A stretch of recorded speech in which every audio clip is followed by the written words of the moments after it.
que é a pressão estética também, né? E que justamente eu acho que quando a pessoa faz essas mudanças muito voltado para a pressão estética, vem uma culpa enorme com esses momentos. Então, se você está cuidando da sua saúde, iniciando um tratamento puramente pela questão estética, você vai se frustrar. Por quê?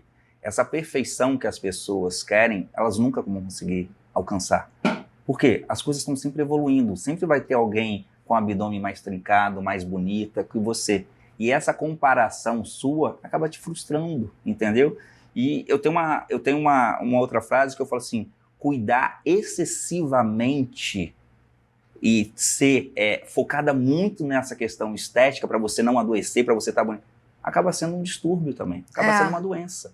Então a gente tem o equilíbrio, a gente está na nossa melhor versão, mas sabendo também as limitações que a gente tem. Porque senão aí fica esse looping vicioso de comparação que a gente vê muito em rede social. E é difícil até conseguir aconselhar. Por exemplo, eu tenho amigas que eu sinto que elas estão com essas questões e fica difícil até o que dizer, porque você vai falar, não se compara, você tá linda. E se você virar e falar, você tem que se aceitar como você é, ela vai me dar um tapa na cara, né? Então, tipo, mas você como médico tem alguma coisa que você acha, tipo, porque é uma questão meio que social também, tipo, da nossa sociedade como um todo, e eu acho que pega principalmente nas mulheres mais novas, né? Tipo, a gente vê muito pré-adolescente, adolescente, você vê isso muito na sua clínica? Vejo isso na clínica, eu tenho 2 filhos pequenos, a gente conversando com os pais, a gente vê isso, né? Eu acho que isso daí é muita questão, tipo assim, das pessoas saberem quem realmente elas são, ter um autoconhecimento e não deixar que as coisas rotineiras do dia a dia defina quem você é, ou um comentário, entendeu? E aí que a gente entra num ponto muito importante, que é o laço de família. O papel do pai e da mãe no fortalecimento de uma criança que um dia vai se tornar um adulto. E quanto mais você tiver a presença de um pai, uma mãe te orientando, te dando um porto seguro ali para você enfrentar a vida, eu vejo que a gente vai ter adultos mais maduros e com menos estabilidade emocional. É verdade. E eu acho que o grande desafio disso é que você não consegue passar o que você ainda não tem, né? Tipo, eu, por exemplo, eu trato a minha coluna. O nome da parada é Neil Seitai. O cara martela minha coluna e tal. E ele fala que ele trata muita criança com cifose, com má postura. Só que aí e ele vai tentar orientar pros pais pra manter a postura das crianças e tal. E quando ele chega na sala de espera, tá lá os pais todos assim também, com coisa. Então, esse processo da gente querer se cuidar é uma forma de, inclusive, fazer o bem para todo mundo que está por vir, de toda a nossa família, né? Sim. Eu acredito muito que a gente tem que ter na nossa vida congruência. O que a gente fala é o que a gente faz.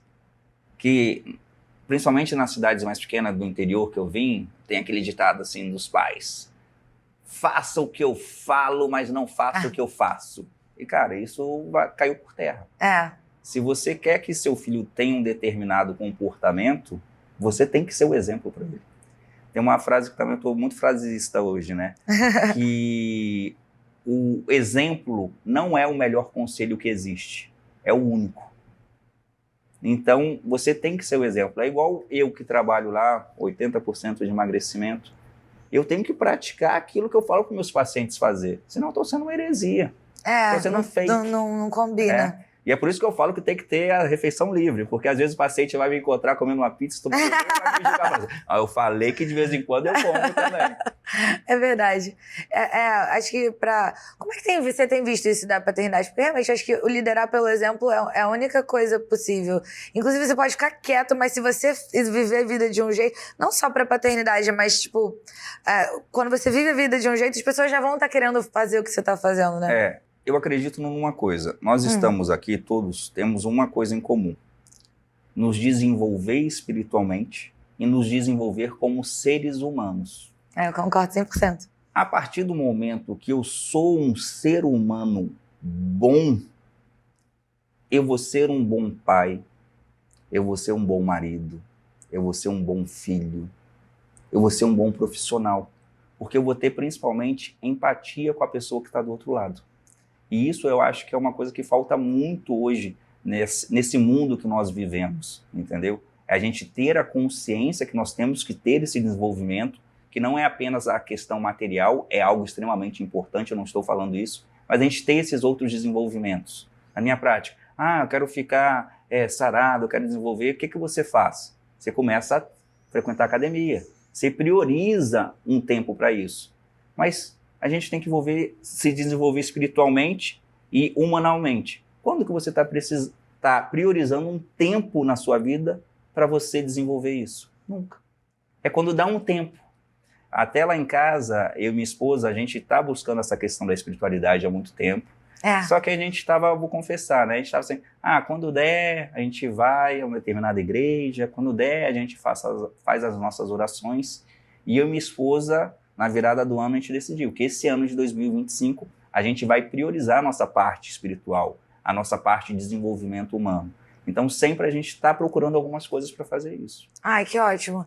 É que nem você falou do exercício. Se você quer garantir que vai fazer, tem que fazer logo de manhã. Isso. Se você quer garantir que você vai rezar, de repente, já garante logo de manhã. Se a gente não priorizar, não vai acontecer. Que legal que vocês estão buscando isso.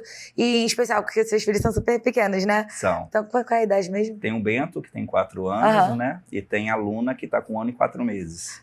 Meus amores. E é ótimo vocês estarem já criando esses rituais, porque conforme eles já vão estar crescendo dentro de uma família com essa e, cara, rotina. Isso daí é em várias coisas.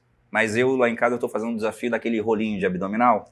Tenho acompanhado nos stories. Isso, eu tô fazendo todos os dias, tem 32 dias, hoje vai pro 33. Fazer até ficar fácil, né? Fazer até ficar fácil, esse é meu lema.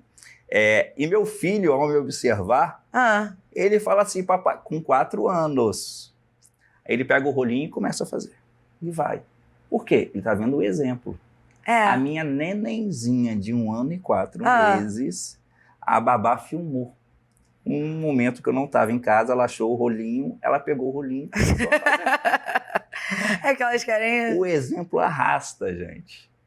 E se a gente quer ver um mundo melhor, Malu, dando uma filosofada, nós temos que ser pessoas melhores. Que a gente coloca muito a culpa no governante, isso e aquilo. Mas, cara, e você no seu dia a dia? Você está sendo o melhor que você pode ser? Não tá? Então, cara, não vai cobrar isso do outro. Né? Se todo mundo fosse uma pessoa melhor, todo mundo, a sociedade inteira estaria... Exatamente. E é só preocupar em resolver isso. Se resolver a vida de uma pessoa, tipo a sua, todo mundo ia estar com a vida resolvida. Porque nós não somos uma ilha, a gente não está isolado. A partir do momento que você resolve você vai resolver também uma parte da sua mãe, da sua esposa, dos seus filhos, dos funcionários que trabalham com você. E é um efeito em cadeia, cara. Isso é muito lindo.